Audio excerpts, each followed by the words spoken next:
Hey Galaxy girls. All right, so in this video, I'm going to show you how I installed 5 packs of tape-ins. Okay, period. It looked really full when it was down, but it looked so flat and natural when it was up in a high ponytail. So let's get into this detailed tutorial from beginning to end.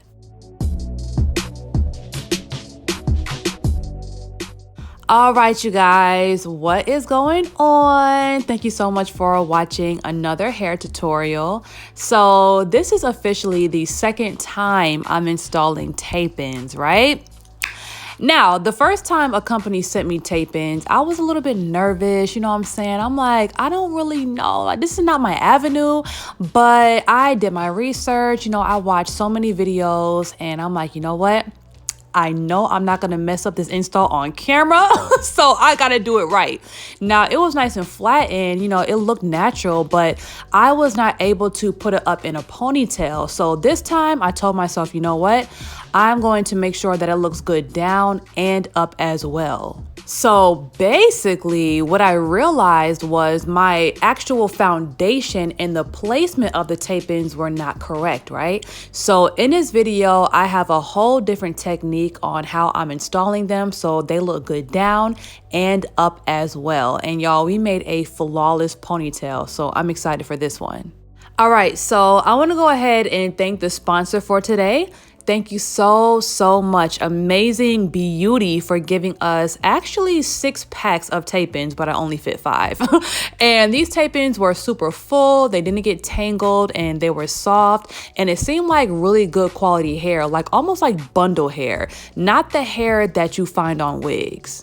All right, so as you've seen in the beginning of the video, I was dyeing the tape-ins jet black because my client ended up dyeing her hair right before she came to her appointment. So her roots are not going to be perfect because, she couldn't see what she was doing. But, at least from the outside, it looked, perfect. But honestly, I really can't even talk because I definitely did not dye the tape-ins perfectly. Like, they had a little bit of brown root at the top. But anyway, so right now I'm separating her leave out, right? So one thing that I did last time that I made sure not to do this time is I didn't leave enough hair out, right? Now, me as a stylist, I, did a lot of sew-ins, like partial sew-ins in my lifetime. And we don't really leave that much hair out, even when you're trying to do like a style that can go up in a ponytail. So it was really out of my comfort zone to leave this much hair out. I'm like, damn, there's a lot of hair. So this time, I told myself, let's do it right, because if she wants to put her hair in a ponytail, I don't want these tracks to show. So I made sure I left a lot of hair out on the whole perimeter. All right, so pause. There are 3 different sections to this foundation. Number 1 is the entire perimeter, at least 2 inches of edges out the entire head. Number 2 is the back half of the hair, and number 3 is the front, right? So I'm going to show you why I separated those 2 in a minute. All right, so let's go ahead and get started on this first row. Now, if you're already kind of wondering how many rows I did in the back, I believe I did like 8 rows of tape-in. So I'm going to show you exactly how I spaced it all out and how I laid them. All right, so every tape-in only has 1 sticky side. So you're always going to need 2 to actually sandwich each other when you're installing them. All right, so another mistake that I was making the first time I installed these is putting the tape-ins too close to the scalp. Now, if you put them too close, you're not going to be able to comfortably lift them up and down. So it's going to have to grow out a little bit before your client gets to actually put it in a ponytail. And that defeats the whole purpose. So yeah, this time I had to remind myself to keep it at least like a couple centimeters away from the scalp. Now, this little hack was really helpful to me because there's not going to be an even amount of tape-ins on each row of hair. Sometimes you're going to have to cut them and make them custom sized. So sometimes I would have to cut the tape-in half and then install it like that. All right, so we are officially on the second row, and as you can see, my second row is like half an inch away from the first one. Now, because this install is really full and I wanted to make sure that I fit in at least 5 of the 6 packs, then, I put the rows a little bit closer together, but she could have easily gotten away with like 3.5 packs, maybe 4 packs, but we got to be a little extra because that's what we do. So, but if you're at home and you want to do like a more natural quote unquote looking install and only do like 3, maybe 4 packs, then you can probably do rows that are 1 inch away from each other. Also, be mindful of laying the tape-ins in a brick kind of like formation, because you don't want any spaces in the hair where you can obviously see, where your client's hair begins and ends.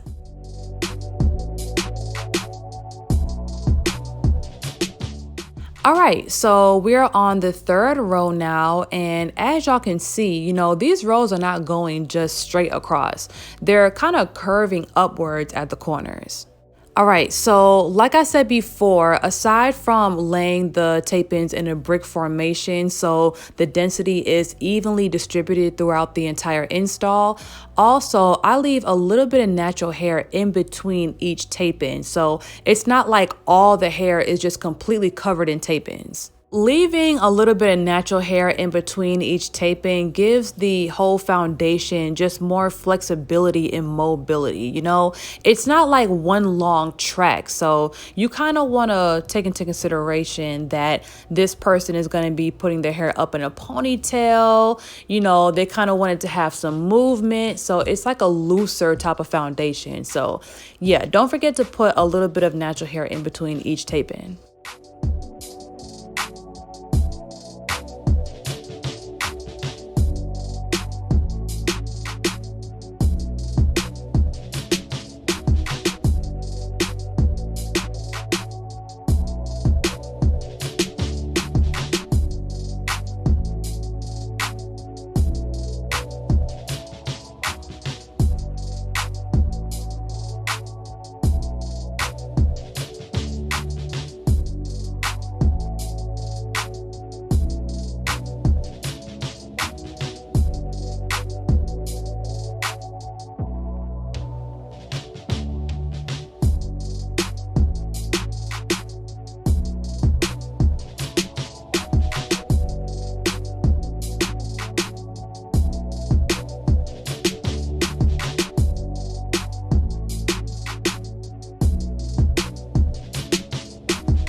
All right, so I already did 7 rows and I'm getting kind of close to the crown, and I need to go ahead and make sure that her natural hair can cover the tape-ins effortlessly, because the last thing I would want is for her to constantly be, fixing her hair or messing with it so her natural hair can cover the tape-ins.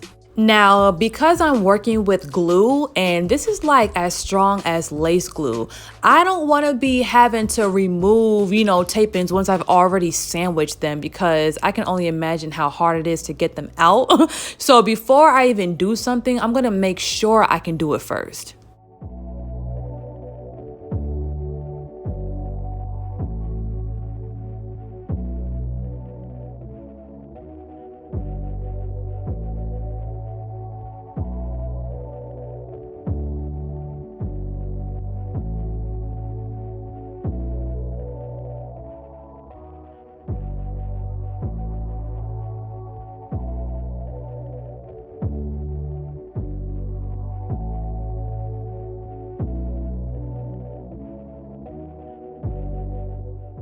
All right, so the whole back is done and it's looking nice and full. I asked her, does it feel heavy to you? Like, is it tugging at your scalp? And she was like, no, it feels great. So I'm like, whew, that's good, because I didn't know if 5 packs was gonna be like a lot on her scalp or whatever, but she told me it was comfortable, so I'm happy about that.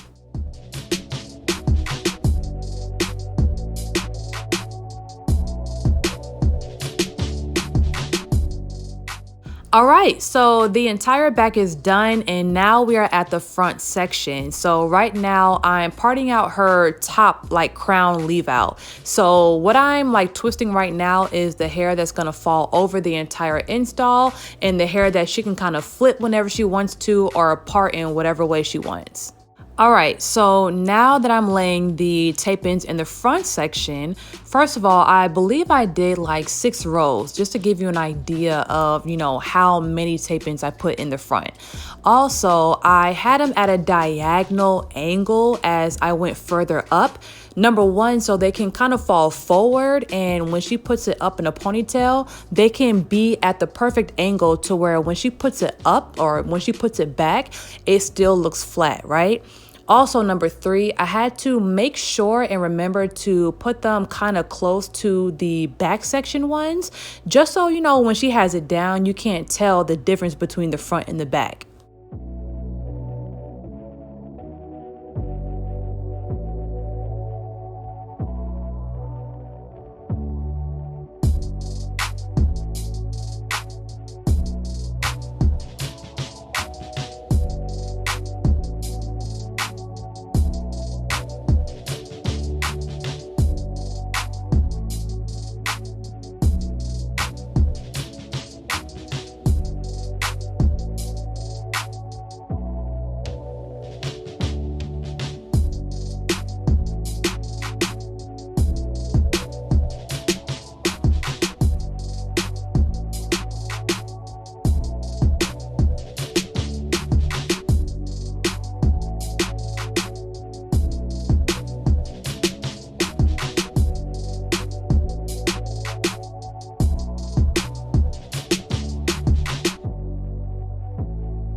All right, so I'm gonna do a ponytail test really quick. So number 1, we can make sure that her leave out actually covers the tape-ins.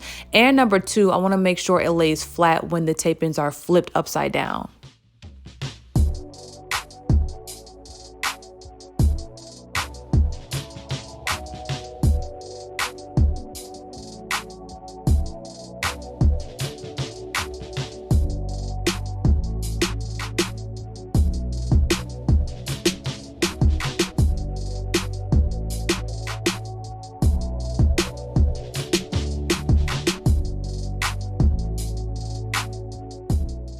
All right, y'all. So I went ahead and did the other side of the front section off camera, and now I want to see what's going on with this ponytail, okay?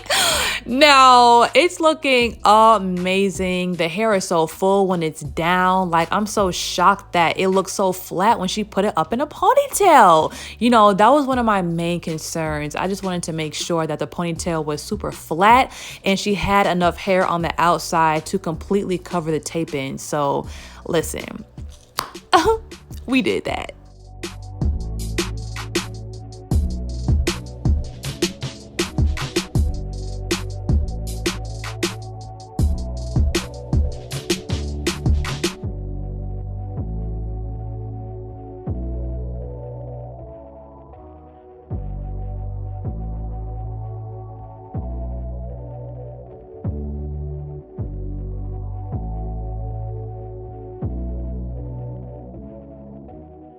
Now, even though my client was looking amazing, like it's her birthday tomorrow, and this hair is definitely giving birthday, okay? She really could have left just like this, but we're gonna go ahead and add some layers and some curls.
Now, for her baby hairs, I'm not going to do them with gel or anything that's going to make them stay for too long because I don't really know how she's going to style this, and she may be a little bit more, just loose and effortless with her hairstyle. So I'm just going to mold the baby hairs with setting foam today. So it's nice and, soft, and she can comb them out if she wants to.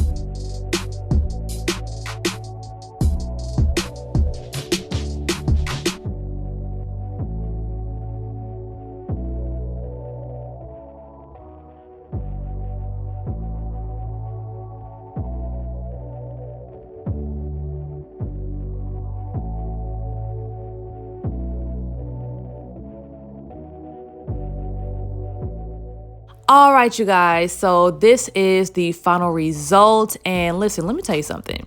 With her natural hair already being full with the tape-ins and being dyed jet black, like it looks like a wig. Like it doesn't even look real. Like it's fabulous. Perfect for her birthday. Once again, thank you so much, Amazing Beauty, for sponsoring this video with 6 packs of their straight 24-inch tape-ins. If you guys want these exact tape-ins, I'm going to put all the information in the description below. If you're not subscribed to my channel already, make sure you go ahead and do that. Turn on your notifications, and I'll see y'all later.